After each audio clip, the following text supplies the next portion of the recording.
الحمد لله منشي الخلق من عدم ثم الصلاة على المختار في القدم مولاي صل وسلم دائما أبدا على حبيبك خير الخلق كلهم پڑھیے الصلاة والسلام عليك يا سيدي يا رسول الله وعلى آلك وأصحابك يا سيدي يا حبيب الله الصلاة والسلام عليك يا سيدي يا رحمة للعالمين وعلى آلك وأصحابك يا سيدي يا شفيع المذنبين۔ اللہ تبارک و تعالیٰ کے فضل و کرم سے ہم نے نماز فجر با جماعت ادا کی۔ درس قرآن میں ہم سب شرکت کر رہے ہیں۔ میرا اللہ ہم سب کی حاضری قبول فرمائے۔ آج سفر کی نماز، قصر کی نماز کے متعلق جو قرآن پاک کے اندر آیت مقدسہ موجود ہے وہ سمجھنے کی کوشش کریں گے۔ اللہ تعالیٰ ارشاد فرماتا ہے وَإِذَا ضَرَبْتُمْ فِي الْأَرْضِ فَلَيْسَ عَلَيْكُمْ جُنَاحٌ أَن تَقْصُرُوا مِنَ الصَّلَاةِ، فرمایا جب تم زمین میں چلو یعنی زمین میں سفر کرو تو تم پر کچھ حرج نہیں ہے کہ نماز قصر کرو یعنی آدھی نماز پڑھو۔ اور فرمایا ان خفتم ان یفتنکم الذین کفروا، اگر تمہیں خوف ہو کہ کافر تمہیں آزمائش میں نہ ڈال دیں، ان الکافرین کانوا لکم عدوا مبینا، بے شک کافر تمہارے کھلے دشمن ہیں۔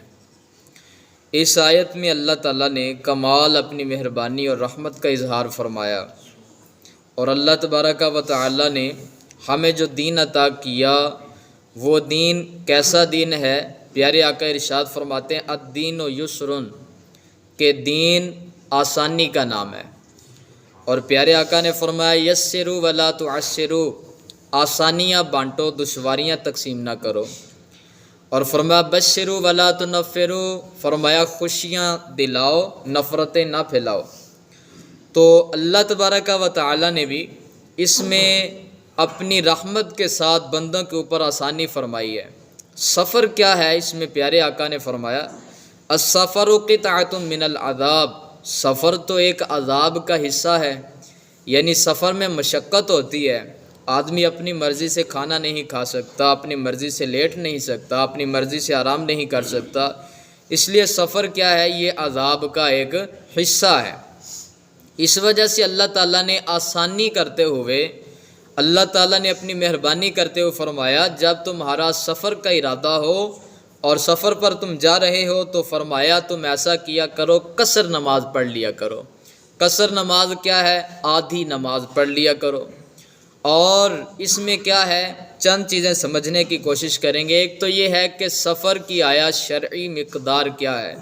آپ میں سے ہر ایک کو، مجھے بھی، ہر ایک کو آنا جانا پڑتا ہے، کہیں نہ کہیں وہ سفر پر جاتا ہے، اس لیے سفر کے مسائل کا سمجھنا انتہائی ضروری ہے۔ سفر کے بارے میں ذرا سمجھ لیجئے کہ مدت سفر کیا ہے اور سفر کی مقدار کتنی ہو تو پھر انسان قصر نماز پڑھے گا۔ آیا جب ہم ڈیوٹی پہ جاتے ہیں تو یہ بھی گھر سے ہم ایک اپنی فیکٹری تک جانا، یہ بھی تو ایک سفر بنتا ہے، تو کیا اتنے سے سفر پر نماز قصر ہو جائے گی؟ تو یاد رکھیے حضرت سیدنا امام اعظم ابو حنیفہ رحمۃ اللہ تعالی علیہ کے نزدیک، جو ہم حنفی ہیں، ہمارے نزدیک جو اس کی مقدار ذکر کی گئی وہ 57 میل یعنی 57 میل کا فاصلہ ہے۔ وہ اگر ہم طے کرتے ہیں تو اتنا فاصلہ طے کرنے کے بعد آپ پر جو نماز ہے وہ نماز قصر واجب ہوگی اور آپ قصر نماز ادا کریں گے۔ اب یہ تو تھا میل کے حساب سے، لیکن اب تو ہر جگہ پہ کلومیٹر کا حساب ہے۔ گاڑیوں کا جو میٹر ہے وہ بھی کلومیٹر کے حساب سے ہی ہمیں بتاتا ہے۔ تو یہ یاد رکھیے کلومیٹر کے حساب سے در مختار، جد الممتار اور فتاوی شامی اور مختلف کتابوں کے اندر جو موجود ہے وہ یہی ہے کہ 92 کلومیٹر، 92 کلومیٹر اگر مسافر ارادہ رکھتا ہے سفر کرنے کا تو وہ 92 کلومیٹر سفر کرنے کے ارادے سے جب وہ اپنی بستی سے، اپنے گاؤں سے یا اپنے شہر سے نکل جائے گا اور شہر کی حدود سے جو ہی وہ باہر ہوگا، وہ شہر کی حدود سے باہر وہیں پہ اگر نماز کا وقت ہو جاتا ہے تو وہ قصر نماز پڑھے گا۔ اور یہ قصر نماز کیا ہے یہ بھی سمجھ لیجئے، فرضوں کو ادا کرنا ہے۔ ام المؤمنین حضرت سیدہ عائشہ صدیقہ رضی اللہ تعالی عنہ آپ ارشاد فرماتی ہیں کہ پہلے نماز 2 ہی فرض واجب ہوئے تھے اور 2 ہی فرض ہوئے تھے، لیکن فرمایا کہ جب سرکار مدینہ طیبہ تشریف لے کے گئے تو پھر جو مسافر تھے ان کے لیے 2 ہی رہنے دیا، اور جو مقیم تھے اللہ تعالیٰ نے ان کے لیے 2 فرضوں کو 4 فرما دیا۔ یعنی ظہر کے 4 فرض ہیں تو اللہ تعالیٰ کے قرآن میں موجود ہے کہ آپ وہاں پہ کیا کریں گے، 2 فرض ادا کریں گے۔ عصر کے 4 فرض ہیں، وہاں پہ بھی آپ کیا پڑھیں گے، 2 پڑھیں گے۔ اسی طرح عشاء کے 4 فرض ہیں، وہ بھی آپ 2 ہی پڑھیں گے، اور بقیہ مغرب ہے یا فجر کی نماز ہے وہ آپ نے پوری اسی طریقے سے ہی ادا کرنی ہے، اور مغرب کے اندر بھی قصر نہیں ہے اور فجر کے اندر بھی قصر نہیں ہے، وہ آپ نے پوری نماز ہی پڑھنی ہے۔ اب مدت سفر کیا ہے وہ بھی یاد رکھیے، یہ تو آپ کو پتہ چل گیا کہ 92 کلومیٹر اگر کرنے کا ارادہ ہے تو پھر ہم کیا کریں گے، نماز قصر پڑھیں گے، لیکن یہ اسی وقت سے نہیں ہوگا کہ ہم گھر کے اندر موجود ہیں تو نیت کر لی تو یہیں سے ہم قصر پڑھنا شروع کر دیں گے، نہیں، بلکہ جب ہم اپنی حدود سے، اپنے شہر لاہور سے یا جس شہر کا کوئی رہائشی ہے وہاں سے جب وہ نکلے گا تو نکلنے کے بعد وہ جب حدود ختم ہو جائے گی اس کے بعد اس کی قصر نماز کا آغاز ہو جائے گا، وہ قصر نماز پڑھے گا۔ اب مدت اقامت کیا ہے اس کے بارے میں آئیے ذرا سمجھ لیجئے۔ حضرت سیدنا امام اعظم ابو حنیفہ رحمۃ اللہ تعالیٰ پر ارشاد فرماتے ہیں کہ 15 دن مدت اقامت ہے۔ اگر کوئی شخص کسی جگہ پہ رہنے کے ارادے سے جا رہا ہے اور اس کی نیت وہاں پہ 15 دن یا اس سے زائد رہنے کی ہے تو پھر وہ وہاں کا مقیم بن جاتا ہے اور پھر وہ وہاں پہ پوری نماز ادا کرے گا۔ لیکن اگر وہ وہاں پہ جاتا ہے اور اس کا ارادہ یہ ہے کہ میں ابھی کام ختم کرتا ہوں اور 15 دن سے پہلے واپس لوٹنے کا ارادہ ہے تو پھر وہ مسافر شرعی ہے، پھر وہ پوری نماز نہیں بلکہ قصر نماز پڑھے گا، اور پھر اس کو پوری نماز پڑھنے کی اجازت نہیں ہے۔ ایک مسافر متردد ہے اور وہ کسی کام سے گیا اور کام بھی ایسا ہے کہ وہ کہتا ہے کہ آج مکمل ہوتا ہے تو میں واپس گھر چلا جاؤں گا، کل ختم ہوتا ہے گھر چلا جاؤں گا۔ مثال کے طور پہ کسی مریض کی عیادت کے لیے جا رہا ہے تو مریض وہ سیریس کنڈیشن میں ہے، اب وہ کہتا ہے کہ 1-2 دن میں ویٹ کر لیتا ہوں، پتہ نہیں اس کا کیا بنتا ہے، یہ صحت و عافیت اسے ملتی ہے یا نہیں ملتی۔ وہ مریض کی حالت پر وہیں پہ رک جاتا ہے اور نیت 15 کی نہیں کرتا، وہ کہتا ہے آج میں جاتا ہوں، کل جاتا ہوں۔ اسی حالت میں اگرچہ مہینوں گزر جائیں، اگرچہ سالہ سال گزر جائیں، پھر بھی وہ نماز جو پڑھے گا وہ نماز قصر ہی ہوگی، وہ پوری نماز وہاں پہ نہیں پڑھے گا، وہ وہاں پہ قصر نماز کی ہی ادائیگی کرے گا۔ اس میں ایک اور بات یاد رکھیے، اگر آپ وہاں پہ جاتے ہیں کہ جہاں پہ جو امام ہے وہ مقیم ہے، وہ وہاں کا رہائشی ہے، مقیم امام کے پیچھے آپ مسافر کھڑے ہیں تو آپ پوری نماز ہی ادا کریں گے، اور امام کے پیچھے آپ 2 نہیں کر سکتے، امام کے پیچھے قصر کرنے کی اجازت نہیں ہے۔ اور یہ بھی یاد رکھیے گا، بعض لوگ یہ کہتے ہیں کہ یہ تو ایک خوف کی حالت میں یا بندے کے اوپر مشقت کے آثار ہوں، کیونکہ پہلے لوگ وہ گھوڑوں کے اوپر سفر کیا کرتے تھے، پیادہ پیدل سفر کیا کرتے تھے، اونٹوں کے اوپر بیٹھ کر سفر کیا کرتے تھے، تو وہ بڑی مشقت کے ساتھ ان کا سفر ہوتا تھا۔ اب تو ہم ایک کنٹری سے دوسری کنٹری جانا چاہیں، ایک ملک سے دوسرے ملک جانا چاہیں، ایک شہر سے دوسرے شہر جانا چاہیں تو ہمارے لیے دن نہیں بلکہ گھنٹے بھی کیا منٹوں کے اندر ہم وہاں پہ پہنچ جاتے ہیں۔ تو اب تو مشقت نہیں ہے، گاڑی کے اندر ہم بیٹھے ہیں تو گاڑی کے اندر بھی اے سی لگا ہے، اور ہم جہاں پہ جا رہے ہیں وہاں تک جاتے ہوئے ہمارے کپڑوں کے اوپر بھی میل تک نہیں ہوتی، تو کیا ایسی صورت میں کیا کریں گے؟ کیا اگر ہمیں خوف کی حالت نہ ہو، یہ تو خوف کی حالت میں بتائی گئی نا، یہ جو نماز قصر ہے، اور سفر کی حالت میں، اور اگر مشقت نہ ہو، خوف نہ ہو تو پھر کیا کریں؟ یہ بعض لوگوں کے ذہنوں میں سوال آتا ہے، تو یہ بات یاد رکھیے گا، آپ اگر سفر کے اندر ہیں، آپ کا سفر بھی سفر شرعی ہے، نیت بھی آپ کی 15 دن سے کم رہنے کی ہے، تو آپ مسافر شرعی ہیں، آپ قصر نماز 2 ہی ادا کریں گے۔ لیکن اگر آپ پوری نماز وہاں پہ پڑھ لیتے ہیں، امام کے پیچھے پڑھیں گے تو پھر پوری ہی پڑھیں گے، علیحدہ اگر آپ پوری پڑھ لیتے ہیں تو یاد رکھیے گا 2 ہی رکعتوں کا پڑھنا واجب ہے، اور واجب کے چھوڑنے کی وجہ سے انسان گناہ گار ہوتا ہے۔ اور اگر اس نے وہاں پہ 4 رکعت ادا کرنی ہے اور 2 پر وہ بیٹھ گیا، قاعدہ اولا اس نے کر لیا، اور اس کے بعد پھر اس نے بقیہ 2 رکعتیں بھی پڑھ لی، تو اس کی جو پہلی 2 رکعتیں ہیں وہ اس کی کیا ہو جائیں گی؟ وہ فرض ادا ہو جائیں گے، اور بقیہ جو دوسری 2 رکعتیں اس نے پڑھی ہیں وہ اس کی نفل ہو جائیں گی۔ اور یہ بات یاد رکھیے، چونکہ واجب کے اس نے ترک کیا اس لیے نماز واجب الاعادہ ہوگی، نماز کا لوٹانا واجب ہوگا۔ اور جیسے مصطفیٰ جان رحمت صلی اللہ تعالیٰ علیہ وآلہ وسلم نے تعلیمات ارشاد فرمائی ہیں، انہی کے مطابق ہم عمل کریں گے۔ اس کے بارے میں ایک روایت ہے بخاری اور مسلم شریف کی، حضرت یعلا بن امیہ رضی اللہ تعالیٰ عنہ آپ فرماتے ہیں کہ میں نے حضرت سیدنا فاروق اعظم رضی اللہ تعالیٰ عنہ سے سوال کیا، میں نے کہا کہ حضور قرآن تو کہتا ہے کہ وَإِذَا ضَرَبْتُمْ فِي الْأَرْضِ فَلَيْسَ عَلَيْكُمْ جُنَاحٌ أَن تَقْصُرُوا مِنَ الصَّلَاةِ إِنْ خِفْتُمْ أَن يَفْتِنَكُمُ الَّذِينَ كَفَرُوا، اگر کافروں کا ڈر ہو تو تم نماز قصر کیا کرو۔ تو وہ تو خوف کی حالت میں ہمیں ایک فرمایا گیا کہ آدھی پڑھ لو، اب تو خوف کی حالت نہیں ہے، اب تو امن کی حالت ہے۔ ایسا ہی انہوں نے سوال حضرت سیدنا فاروق اعظم سے کیا، تو حضرت سیدنا فاروق اعظم نے جب ان کا سوال سنا تو کہنے لگے، کہا کہ اے یعلا بن امیہ، مجھے بھی اس بات پر تعجب ہوا تھا، میں نے بھی اس تعجب کو دور کرنے کے لیے جب میرے ذہن میں یہ اشکال تھا اس وقت سرکار موجود تھے، اور فرمایا کہ میں نے ڈائریکٹ کریم آقا صلی اللہ تعالیٰ علیہ وآلہ وسلم سے سوال کر دیا کہ یا رسول اللہ اب تو خوف کی حالت نہیں ہے، اب تو مکہ شریف بھی فتح ہو چکا، اب تو دشمنوں کا کفار کا کوئی ڈر ہی نہیں ہے، تو کیا اب بھی ہم قصر نماز پڑھیں؟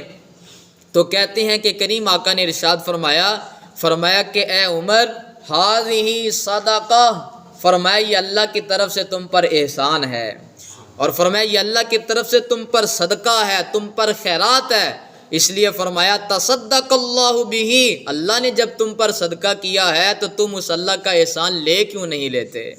اس لیے فرمایا کہ جب اللہ کا یہ احسان ہے، اللہ تعالیٰ تمہیں دے رہا ہے ایک اجازت، تو پھر فرمایا کہ اب چاہے سفر کتنا ہی آسان اور پرسکون کیوں نہ ہو، ہم نماز ویسے ہی پڑھیں گے جیسے قرآن اور حدیث کے اندر موجود ہے۔ اس لیے قصر کی نماز ادا کرنا، یعنی 4 ہیں تو 2 پڑھنا، یہ واجب ہیں۔ اگر کسی نے ایسا نہیں کیا تو نماز کا لوٹانا واجب ہوگا، اور اس کی تفصیل میں نے آپ کے سامنے عرض کر دی ہے۔ ایک اور بات یاد رکھیے، جو یہاں پہ معتمرین پاکستان سے یا دوسرے کسی اور ملک سے وہ مدینہ طیبہ مکہ مکرمہ تشریف لے جاتے ہیں، وہاں پہ حج کرتے ہیں، عمرہ کی نیت سے چلے جاتے ہیں، زیارات کرتے ہیں، تو وہ وہاں پہ کیا کریں گے؟ آیا وہاں پہ وہ قصر نماز ادا کریں گے؟ تو یہ بھی یاد رکھیے گا، توجہ ہے میری جانب جی، مسائل بہت اہم ہیں، ان کو سمجھیے گا۔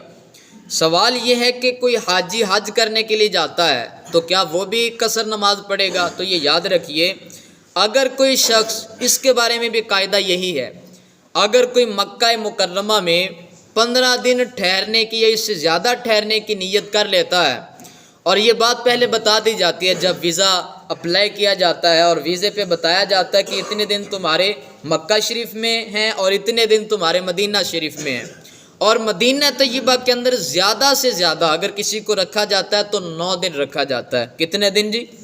9 دن، کم 3 دن، 4 دن یا 6 دن، لیکن زیادہ سے زیادہ 9 دن رکھا جاتا ہے، اور 9 دن رہنے سے کوئی بھی بندہ وہ وہاں کا مقیم نہیں بن جاتا، وہ وہاں کا مسافر ہی رہتا ہے، اور وہ مسافر بھی مسافر شرعی ہوتا ہے، اس لیے وہاں پہ جو نماز پڑھے گا وہ نماز کون سی ہوگی؟ نماز قصر ہوگی، وہ 4 فرضوں کی بجائے 2 فرض ہی ادا کرے گا۔ لیکن اگر کوئی مکہ مکرمہ میں جاتا ہے، یہاں سے مثلاً اس کی فلائٹ ہے، وہ 1 ذی الحج کو پاکستان سے روانہ ہوا اور 2 کو وہاں پہ پہنچ گیا، اب 2 کو پہنچنے کے بعد اس نے چند دن مکہ مکرمہ میں گزارے، اور پھر 17، 16 یا 17 تاریخ کو وہ مدینہ طیبہ اس نے جانا ہے۔ اب 15 دن بنتے ہیں کہ نہیں بنتے؟ 15 دن بنتے ہیں، تو نماز کیا پڑھنی چاہیے ہمیں؟ نماز قصر پڑھنی چاہیے یا پوری پڑھنی چاہیے؟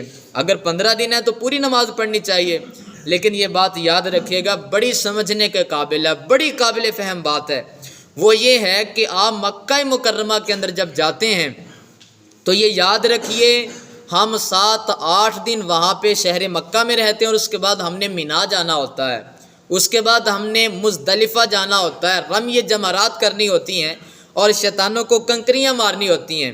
تو یاد رکھیے جو وادی مینا ہے وہ حدود حرم میں تو داخل ہے لیکن شہر مکہ سے خارج ہے، وہ شہر مکہ سے علیحدہ ایک الگ بستی ہے۔ اس لیے مکہ مکرمہ کے اندر جب آپ ٹھہرے 9 دن ہیں، اگرچہ کوئی آپ سے کہے کہ وہ تو 5-6 کلومیٹر کا فاصلہ ہے تو شہر تو ایک ہی بنتا ہے، اور وہاں کی بلدیہ نے بھی اس کو اس کے ساتھ ملا دیا ہے، تو ایسی بات بالکل نہیں ہے۔ حضور اقدس صلی اللہ تعالیٰ علیہ وآلہ وسلم نے جب مینا کو الگ بستی قرار دیا، اب اگرچہ مینا کو مکہ میں داخل کر بھی دیا جائے پھر بھی مینا کی وادی علیحدہ وادی ہی رہے گی۔ اس لیے جب آپ مکہ میں گئے، آپ نے 7-8-9 دن وہاں پہ گزارے، پھر آپ مینا شریف چلے گئے، مینا میں آپ نے 2-3 دن گزارے، 5-6 دن گزارے، پھر آپ واپس آ گئے، اور واپس آنے کے بعد پھر آپ حدود مکہ میں داخل ہو گئے۔ تو ایسی صورت میں چونکہ 15 دن آپ کو ایک ہی جگہ پہ، ایک ہی بستی اور ایک ہی شہر میں رکنے کے لیے ملے نہیں، اس لیے آپ وہاں پہ نماز کون سی ادا کریں گے؟ نماز قصر ہی ادا کریں گے، پوری نماز وہاں پہ آپ ادا نہیں کریں گے۔ ہاں اگر مینا جانے سے پہلے یا مینا سے واپسی پر آپ کو 15 دن مل جاتے ہیں وہاں پہ رکنے کے لیے، تو پھر آپ وہاں پہ اگر علیحدہ نماز پڑھتے ہیں تو پھر آپ پوری نماز ہی پڑھیں گے، پھر آپ علیحدہ نماز نہیں پڑھیں گے۔ اس کے بارے میں ذرا سنیے، حارثہ خزائی رحمۃ اللہ تعالی علیہ ورضی اللہ تعالیٰ عنہ آپ ارشاد فرماتے ہیں، کہتے ہیں کہ سرکار نے مینا شریف کے اندر نماز ظہر ادا کی، اور کہتے ہیں کہ ہم نے دیکھا کہ سرکار نے مینا کے اندر صرف 2 رکعتیں ہی ادا کی تھیں۔ کتنی رکعتیں جی؟ 2۔ اس لیے جب حضور نے مینا شریف میں 2 پڑھی ہیں تو ہم بھی کیا کریں گے؟ وہاں پہ 2 رکعتیں ہی ادا کریں گے۔ ایک اور بات، ایک اور مسئلہ قابل فہم ہے، وہ یہ ہے کہ اگر کسی شخص کی نمازیں ادھر قضا ہوئی ہیں اور وہ دوران سفر ہے، وہ وہاں پہ سفر میں قضا پڑھنا چاہتا ہے تو پھر وہ کیسے پڑھے گا؟ آیا وہ وہاں پہ قصر ادا کرے گا؟ اسی طرح جو سفر کی حالت میں بندے کی نمازیں قضا ہوئیں، وہ گھر کے اندر آ گیا، گھر کے اندر واپس پلٹ آیا، اب وہ نماز اپنے گھر کے اندر پڑھ رہا ہے تو وہ کیسی نماز پڑھے گا؟